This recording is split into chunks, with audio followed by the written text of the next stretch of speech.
Indra Bekti masuk RS Abdi Waluyo, Jakarta Pusat sejak Rabu, tanggal 25 Desember tahun 2022, hingga kini terhitung sudah 10 hari terbaring di ruang ICU. Dilansir dari tribunnews.com, adik Indra Bekti, Cipta mengungkapkan kondisi sang kakak berangsur pulih.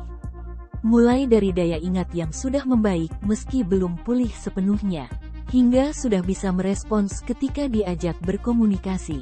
Tidak hanya itu, kaki dan tangan sang presenter juga sudah leluasa digerakkan. Bahkan kini tubuh Indra Bekti telah diperbolehkan untuk miring ke kanan dan kiri. Ya alhamdulillah sih bergeraknya udah nggak kaku, udah boleh miring, ucap Cipta, dikutip dari YouTube Cumi Cumi, Kamis, tanggal 5 Januari tahun 2023. Pada kesempatan itu, Cipta turut mengungkapkan hal yang masih dilarang dilakukan oleh Indra Bekti. Suami Aldila Jelita ini belum diperbolehkan untuk bangun, lantaran takut terjadi gerakan yang berlebihan di bagian kepalanya. Diketahui sebelumnya, Indra Bekti telah 2 kali menjalani operasi karena pecah pembuluh darah di bagian kepala sebelah kiri. Cuman emang yang paling ditakuti kalau bangun-bangun, masih belum boleh, takutnya kepalanya goyang-goyang, jelas Cipta. Cipta juga disinggung soal kemungkinan Indra Bekti keluar dari ruang ICU dan dipindahkan ke ruang rawat inap. Terkait hal itu, pihaknya belum mau membuat perkiraan, sebab masih harus melihat perkembangan kondisi sang kakak terlebih dahulu. Kalau perkiraan gak berani ya, ungkap Cipta, kira-kira sampai tahap ini selesai, baru bisa dipindahkan ke ruang rawat inap, pungkasnya. Pada kesempatan yang sama, Cipta turut mengungkapkan soal perkembangan komunikasi Indra Bekti yang semakin baik.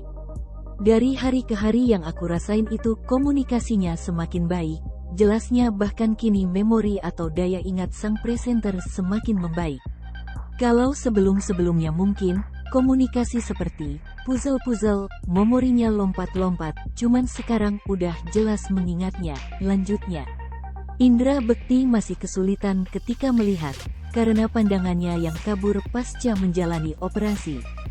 Penglihatannya aja yang masih kabur, papar Cipta.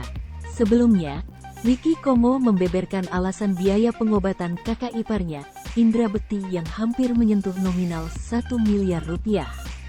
Menurutnya, selama sepekan Indra Bekti masih berada di ruang ICU untuk mendapatkan penanganan intensif dari tim dokter. Dilansir dari tribunnews.com, hal itu yang membuat keluarga kini merasa berat untuk membayar biaya rumah sakit. Kondisinya pun belum bisa dibilang stabil karena masih mengalami beberapa gejala seperti pusing. Kemudian tim dokter masih melakukan tindakan untuk mengeluarkan cairan di dalam kepala sang presenter. Biaya dari rumah sakit sendiri memang hampir, karena emang masih belum di ruang rawat inap kan, kata Ricky Komo di RS Abdi Waluyo, Menteng, Jakarta Pusat, Selasa, tanggal 3 Januari tahun 2023. Komo menegaskan bahwa biaya yang dikeluarkan keluarga Indra Bekti sampai saat ini hampir mencapai 1 miliar rupiah. Ratusan juta, iya hampir 1 M, tuturnya.